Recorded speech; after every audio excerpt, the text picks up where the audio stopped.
इस सेशन में हम बात करने वाले हैं, लास्ट सेशन में हमने जो जीएसटी ऑफलाइन टूल डाउनलोड किया था उसमें क्या क्या हमें मिला है और उसमें किस किस तरह से इसको प्रयोग करना है। तो आइए देखते हैं, इसकी जानकारी हम इस सेशन में लेने वाले हैं। लास्ट सेशन में हमने जीएसटी ऑफलाइन टूल को इंस्टॉल किया था, जो कि डेस्कटॉप पे एक शॉर्टकट के रूप में मेरे पास अवेलेबल है। अब यहाँ पे हमारे पास जैसे ही मैंने इस यूटिलिटी को ऑन किया है तो उसने मेरे लिए एक ऑफलाइन पैनल अवेलेबल करवा दिया है, जहाँ से मैं अपनी GSTR1 को आसानी से क्रिएट कर सकता हूँ। इसके लिए यदि आप देखें तो सेक्शन बने हुए हैं, upload new invoice, other data for return, open downloaded return file from GST portal, open downloaded error file from GST portal. 3 section है। पहले में मैं अपने इनवॉइसेस ऐड कर सकता हूँ। दूसरे सेक्शन में अगर कोई रिटर्न फाइल GST पोर्टल से डाउनलोड की गई है तो उसे मैं यहाँ से ओपन कर लेता हूँ। तीसरे सेक्शन में जब भी हमने GSTR1 को अपलोड किया, अगर उसमें कोई एरर्स हैं, कुछ ऐसी चीज़ें हैं जिसकी वजह से हमारा रिटर्न प्रॉपर्ली फाइल नहीं हो पा रहा, उसके कारण एक एरर फाइल वहाँ अवेलेबल हो जाएगी। उस एरर फाइल को मैं डाउनलोड करके चेक कर सकता हूँ और देख सकता हूँ मेरे पास क्या क्या प्रॉब्लम आई हैं।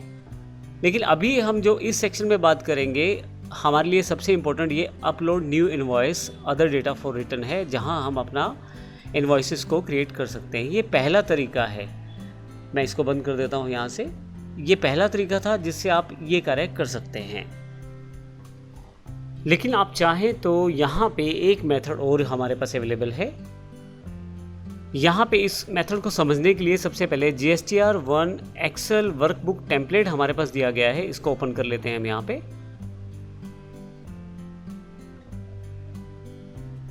यह एक एग्जाम्पल शीट है। हम डायरेक्टली इस एग्जाम्पल शीट में डेटा को एडिट करके भी अपलोड कर सकते हैं अपनी रिटर्न को।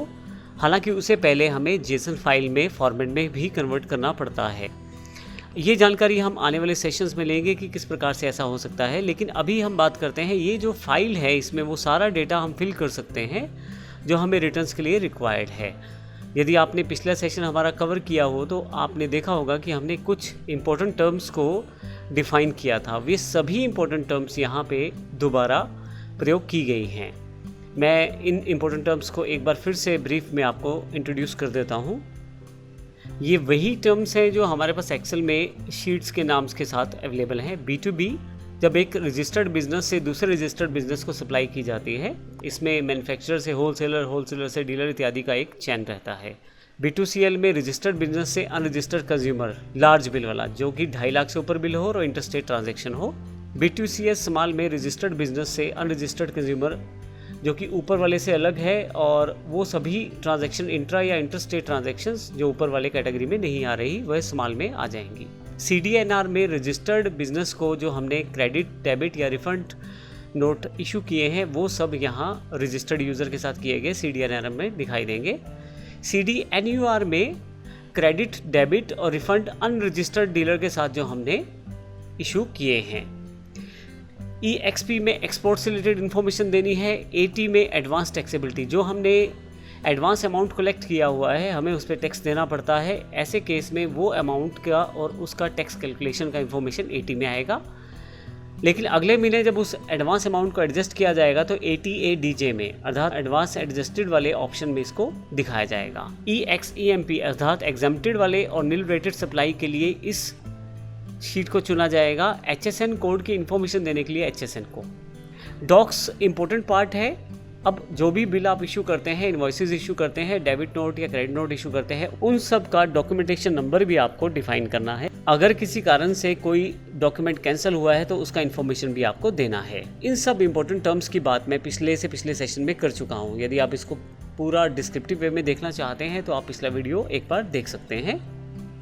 अब यदि आप देखें तो नीचे की तरफ B2B, B2CL, B2CS, CDNR, CDNUR, export, AT adjustment, exempted supply या नील सप्लाई के लिए HSN, डॉक्स और मास्टर को छोड़ देते हैं। अभी डॉक्स तक सारी शीट्स को जो नाम दिए गए हैं एग्जैक्टली वही हमने इंपॉर्टेंट टर्म्स में डिफाइन किए हैं।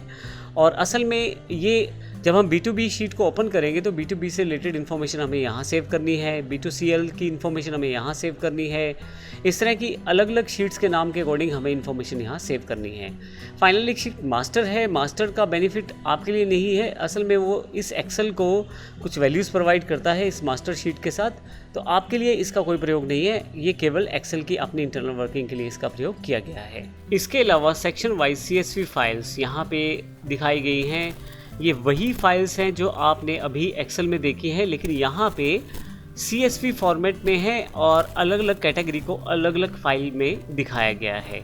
जैसे कि AT एडवांस टैक्सेबिलिटी के लिए, AT adjustment advance taxability adjustment के लिए, B2B जो हमने शीट्स अभी देखी थी वही वाला पार्ट, लेकिन अलग अलग फाइल में इसे दिखाया गया है। फाइनली अब वापस आते हैं यहाँ से। इसके अतिरिक्त एक रीडमी फाइल है जो इंस्ट्रक्शन फाइल है, आप इसको किस तरह से इंस्टॉल करेंगे उसकी इन्फॉर्मेशन है।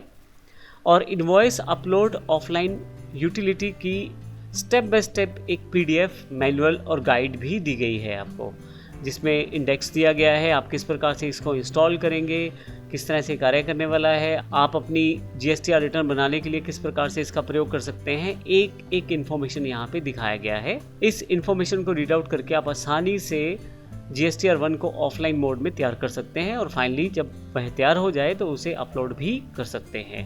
अब इसका बेनिफिट ये है कि डिटेल इन्फॉर्मेशन यहाँ पे दिखाई गई है। तो इस तरह से इस सेशन में हमने देखा कि जो हमारे पास जो ऑफलाइन यूटिलिटी का जो हमने कंप्रेस एक फोल्डर डाउनलोड किया था उसमें हमें क्या क्या मिला है। अगले सेशन में देखेंगे कि हम जब ऑनलाइन डेटा फिल करते हैं उसमें और यहाँ दिखाए गए डेटा में क्या फ़र्क है। धन्यवाद।